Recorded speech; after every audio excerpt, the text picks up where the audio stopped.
Good morning. It's a pleasure to be in Syracuse this morning. Beautiful day. Let me introduce some of my colleagues who are with me today. We have Commissioner Richard Ball, who's done a phenomenal job as Commissioner of Agriculture, especially during COVID. The connection we've made between upstate farms and people who need food during the COVID crisis has been fantastic. So it's a pleasure to be with him. I want to thank him for his great job. I want to thank Troy Wapner for his management of this fair, but also management of the fair during COVID, where he has now just not been managing the fair, but also facilitating a mass vaccination site, which is not in the normal definition of a fair director. But he has stepped up and really done an amazing job. We have Assemblyman Bill Magnarelli, who's been a long-term great representative for this area, and I want to thank him. Assemblyman Al Sturpey, I want to thank him very much. They just did a state budget. I think it's probably one of the most formidable budgets that we have done ever. It invests in New York, it rebuilds post-COVID, fixes much of the pain that was done during COVID, and also opens up a new chapter for the future of New York. So I want to thank Assemblyman Magnarelli and Assemblyman Sturpey for that. I want to thank the vendors who are here with us on the State Fair. I'm going to have an announcement on that in a moment. Let me just give you a quick update on the COVID numbers, because this is all interconnected, right? The State Fair, businesses opening, and the COVID positivity, and the vaccination progress for COVID. The statewide average on COVID yesterday was 2.39%. 41 New Yorkers passed away yesterday from COVID. They're in our thoughts and prayers. Those two facts work together. 2.39 is a great progress on reducing the positivity rate of COVID. But the fact that 41 New Yorkers passed away also makes the point that we're not out of the woods and people are still dying, so take it seriously. We had 3,100 New Yorkers hospitalized for COVID yesterday. That is the lowest number since November 26th, okay? Which means we're back to where we were before Thanksgiving, before the holidays, which is good news. 729 COVID patients in intensive care. That's the lowest number since November 30th. 454 intubated. That's the lowest number since December 4th. So great progress on the positivity numbers. Statewide, we see a variance in the positivity. That shows you the nature of COVID. What is controlling the spread of COVID? We are, community by community. And you see a variance across the state depending on how that community behaves and how seriously they take COVID. The range in New York goes from Western New York at 3.5% positivity. Next is Finger Lakes, 2.7, Mid-Hudson, 2.4, Long Island, 2.2, New York City, 2.2, Capital Region, 1.6, Mohawk Valley, 1.4, North Country, 1.3, Central New York, 1.2. Congratulations. That's great progress.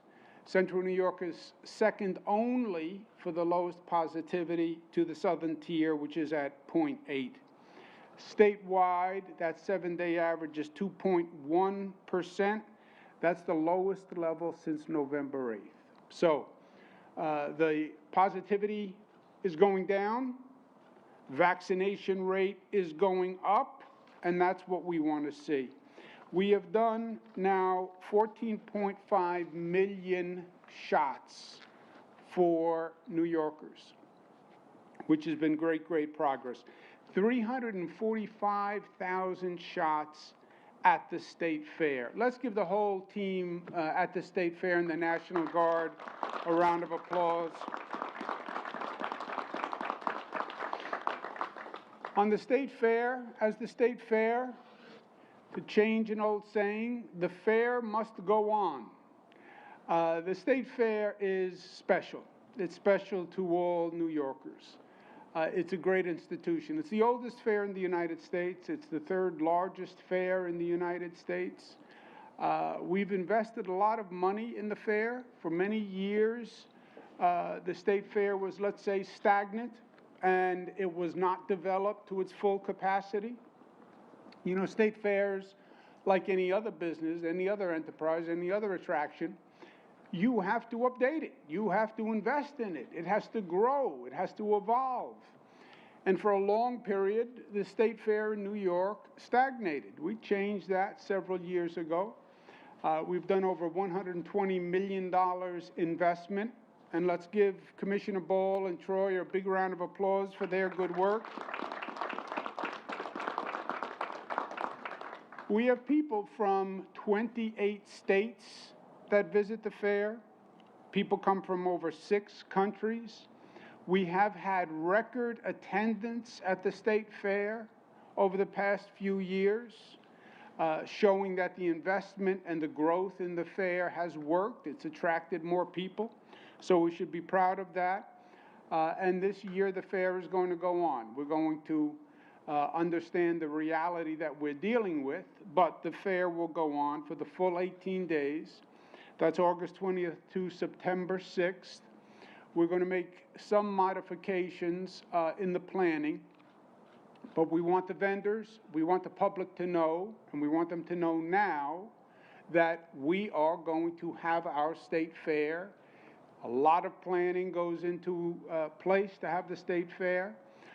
So we want the vendors to know now, to plan to be here. We're going to organize it a little differently. We're going to have the fair set up in 4 areas, so we have a better sense of what the capacity is and what the crowd size is. We want to keep the crowd size at about 50%, so we'll have 4 separate areas: food and beverage, amusement, rides, concerts, and the agricultural exhibit. And that will give us the ability to control the number of people who are coming and going. As I mentioned, it'll be a 50% capacity is the current plan. The concert area will operate pursuant to the concert protocol. But we're talking about operational rules that are starting August 20th, okay? That is months away from where we are today. If you had asked me 4 months ago, would we have made as much progress as we made? I would have been dubious. So these are general operating principles. They will be revised between now and August. And if things keep going the way they're going, they will be revised up. More capacity, more flexibility. If we keep that COVID positivity going down, we keep the vaccination rate going up, you're going to see more and more economic activity, and you'll see that here at the State Fair also. So these are estimated guidelines to operate, but I believe they're going to be adjusted up by the time we get closer to the actual fair date. So the main message is the fair will be open. Mark it on your calendar. Start to plan to buy tickets, and vendors start to get ready. And then as we get closer to the date, as I mentioned, we'll have more specifics. But to give you an idea of how well the situation is going here in New York, we're going to continue to increase the reopening. This has been conducted on the facts since we began. If you tell me what the positivity rate is doing, you tell me what the vaccination rate is doing, then I can tell you what the rate of reopening is. And as our positivity is coming down and our vaccination is going up, you're going to see more reopening. Today we're announcing that outdoor stadiums can go from 20 to 33%. So we'll increase the capacity in stadiums. Offices can go from 50 to 75% occupancy. Casinos can go from 25 to 50% occupancy. And gyms and fitness clubs, 33 to 50% occupancy. And that is outside of New York City. So the arrows are all pointed in the right direction. We just have to keep the arrows pointed in the right direction. And that is a function of what we do. As hellacious as this has been, as complicated as COVID is, with variants of interest and this one and that one, it's still simple in the final analysis. It is a virus. And we know how a virus spreads because we've lived with them all our lives. If you take precautions within the family when somebody gets a virus, you can make sure that other people don't get the virus. I look at New York as an extended family. It's the family of New York. We get vaccinated. We behave smartly. We will control the spread of the virus, which is just what we're doing. This is personal great news for all of us on the state side. We've worked on the state fair for many years. A lot of creativity, a lot of effort, a lot of growth, a lot of positive. So the sun is shining. It's even going to be warmer in August, we believe. We don't want to say anything definitively in the current times, but it's excited that the fair will go on. And as I mentioned, these are preliminary operating guidelines. I believe it's only going to get better. With that, let me turn it over to Commissioner Richard Ball, who, as I mentioned, has done a great job. And then you'll hear from Assemblyman Bill Magnarelli, and then I'll come back and we'll take some questions. Thank you very much. Commissioner Ball.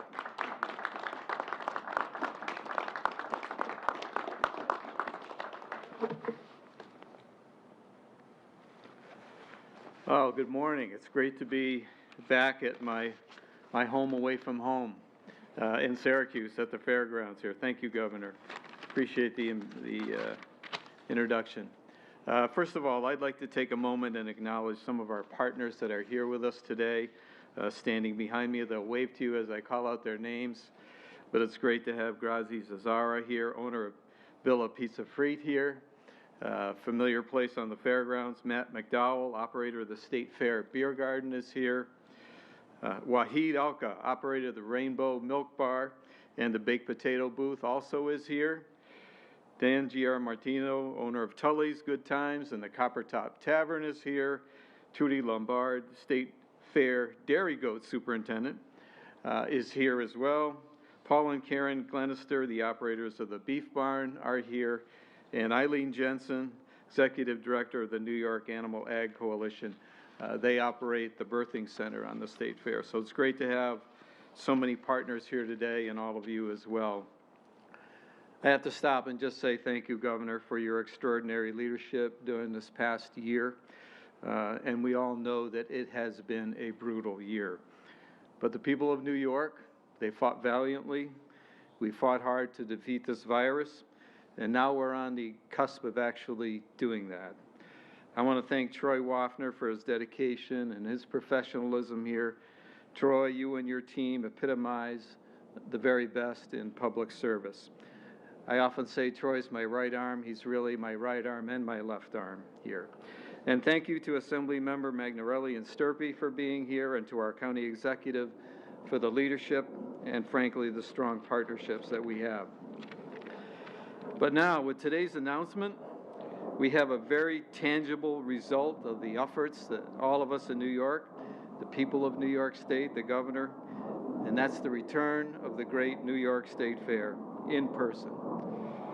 It may look a little bit different than it did in 2019, but make no mistake, we're back. And we all know that we've invested a lot in the State Fair. We've prioritized some investments here over the last several years to make sure that we do remain one of the leading fairs in the country. 2 years ago, the governor announced projects that would increase the future visitor access to the fair, including work on the Orange Lot Phase 2, which is now completed, and also investment in the idea of a green fair plan with the goal of making the State Fair energy self-sufficient by 2023. We look forward to showing you those results and talking with you about that when you get back here in August. The fair plays such a vital role for all of us in connecting the dots, inspiring our children, our grandchildren, about the joys and the importance of agriculture. As you know, agriculture was not canceled, was not postponed this past year. New York farmers showed their central role in New York's economy and to our food supply chain. And I'm excited that in just a couple of months now, we'll be able to connect those dots again, welcoming customers back to the New York State Fair. I expect this year the fair will have a very special spirit about it. We can look forward to the sights, the sounds, the smells, and the taste once again of the New York Fair. Governor, thank you for your vision. Thank you for your leadership. Thank you for your commitment. Thank you for your enthusiasm. Thank you all. And now it's my pleasure to welcome my friend and your Assemblyman, Assemblymember Bill Magnarelli.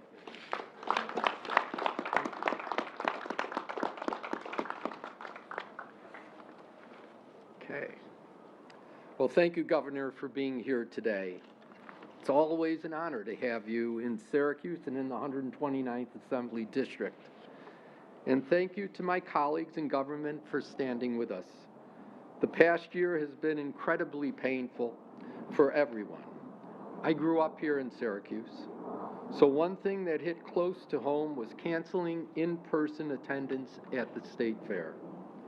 The Great New York State Fair is the nation's first and oldest state fair, and the largest state fair in the East.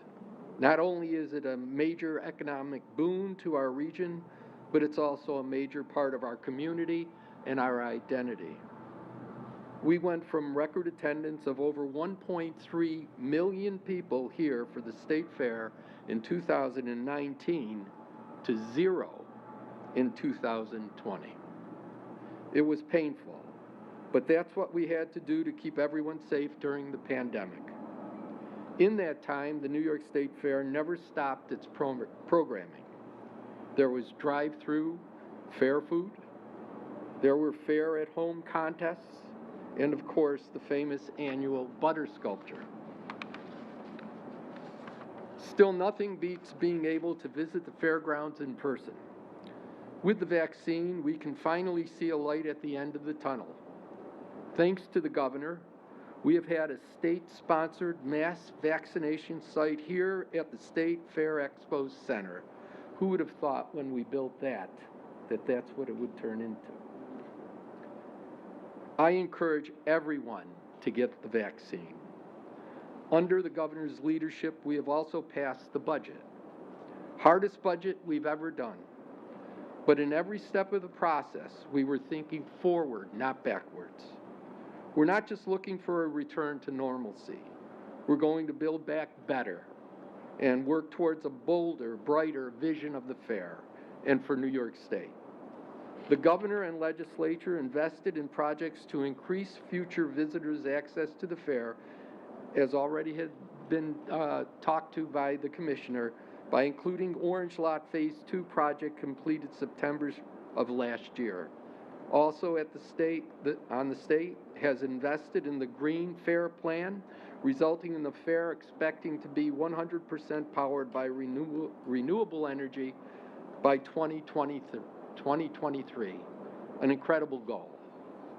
A few years ago, the governor led a transformation of the fairgrounds, investing over $100 million to create a facility that could host events throughout the year that would draw people to the area. Since that time, we have seen record fair attendance. It mirrors investments to restore the iconic Hotel Syracuse and the Syracuse Airport, creating a modern link to the nation. The state's investment in Onondaga Lake, which now boasts boat regattas, and the Onondaga Lake Amphitheater enhance the overall economic ecosystem of the region built around travel and tourism. The impact of the fairgrounds has been magnified. This strategy has been paying massive dividends. These are good examples of the governor and the legislature working together effectively and the progress that we make when we work together for the people of the state of New York. So again, thank you, Governor, for your leadership in bringing Onondaga County to greater heights and your support throughout the course of the pandemic, and for your vision of building back a better New York. Thank you.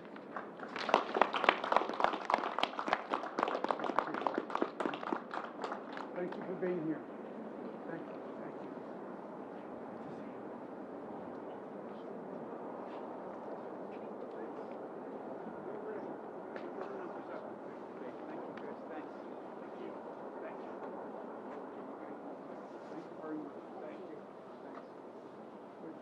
Come in.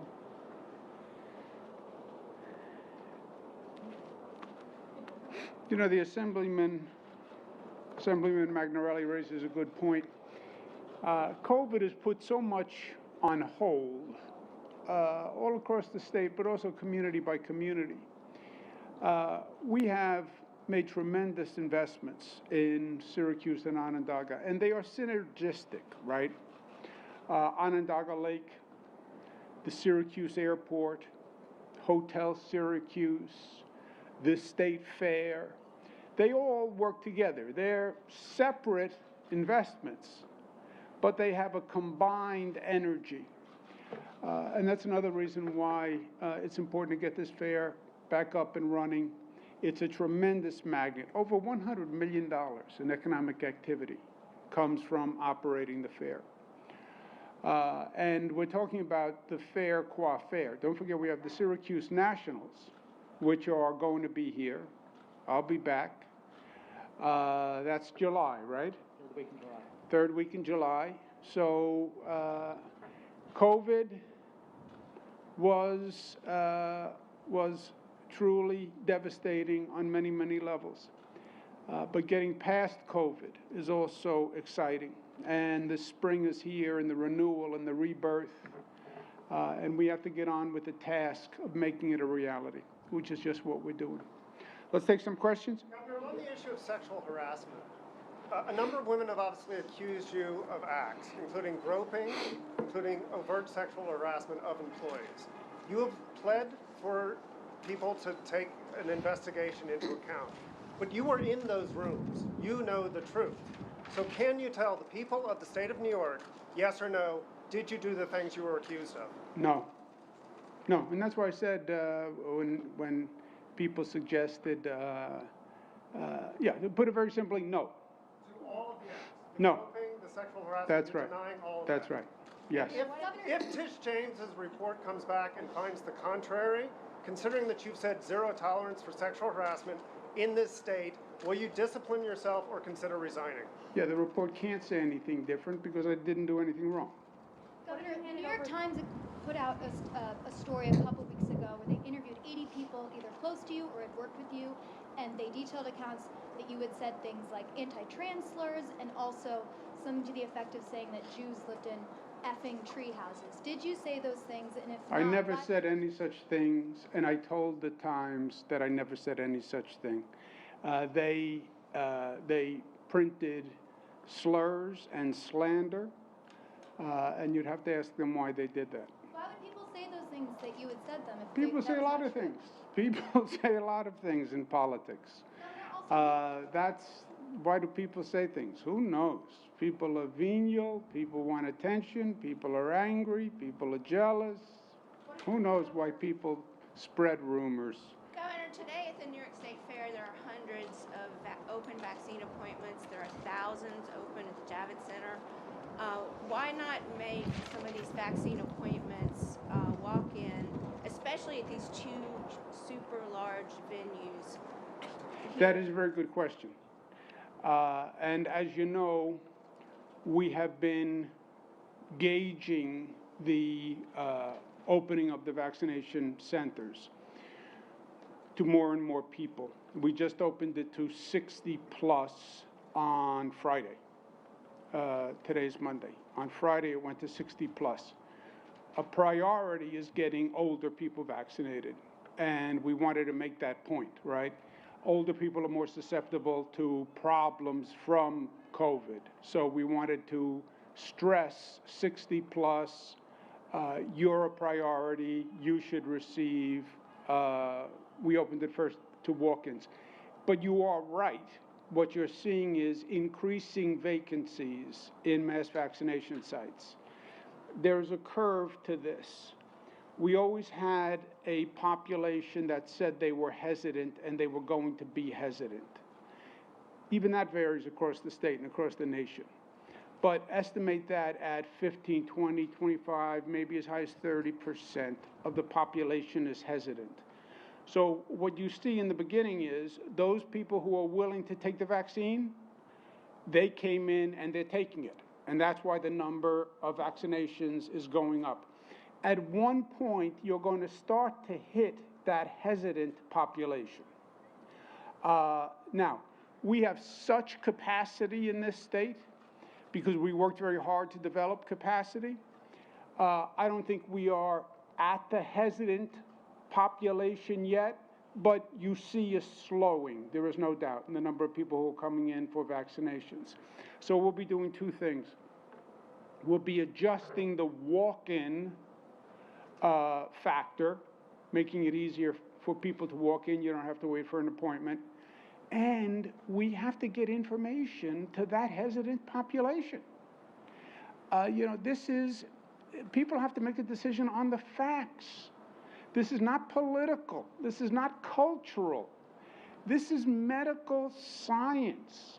If people today wanted to come to the state fair without an appointment, could they drive up here today and get an appointment and get a shot? Well, you could get an appointment. It's not a walk-in, but if there are appointments available, like there are here, you could call and you can get an appointment. You could come in. So it's not technically walk-in because you have to make an appointment first, but the appointments are available. Governor, on the issue of your book, you say that people in your staff volunteered to work on this book. Can you provide any documentation of that volunteering, such as opt-in letters or permission from council? The people volunteered to work on the book. Is there any documentation of that at all? Yeah, well, the inverse is also true. Do you know anyone who says that they had to work on the book who didn't volunteer? Next question. Sir, that's not, I don't think that's a satisfactory answer. If you're saying that your explanation Everyone who is worked on the book volunteered. But there's no documentation on that. I didn't have them sign a volunteer form, if that's what you're asking. Is there any email traffic saying that they're volunteering? Well, the inverse is true. Do you know anyone who worked on the book who says they didn't volunteer? But sir, it was a $4 million book deal for you. Yeah, but so do you know anyone who says they didn't volunteer? But it's a question of all state, right. it's a question of state law. No, it's not. It is. The question is, did they volunteer? And I'm saying, yes, they volunteered. What's the status of the investigation into the state's handling of nursing homes throughout this pandemic, and what have you handed over to the Department of Justice? They are doing a thorough review of the nursing homes situation. The nursing homes, what that is going to come down to, in my opinion, is the politics of COVID. And it was always a political debate. Frankly, it started between myself and President Trump about who was responsible for COVID. I believe the federal government was slow on COVID. I believe President Trump did not quickly or adequately address COVID. I think the state was left on its own during COVID. It became a very big issue in the presidential election last year. The federal government argued the opposite. They said it was the states who were at fault, said the Democratic governors were at fault, and and questioned New York's operation, Michigan's operations, New Jersey's operations, all Democratic states.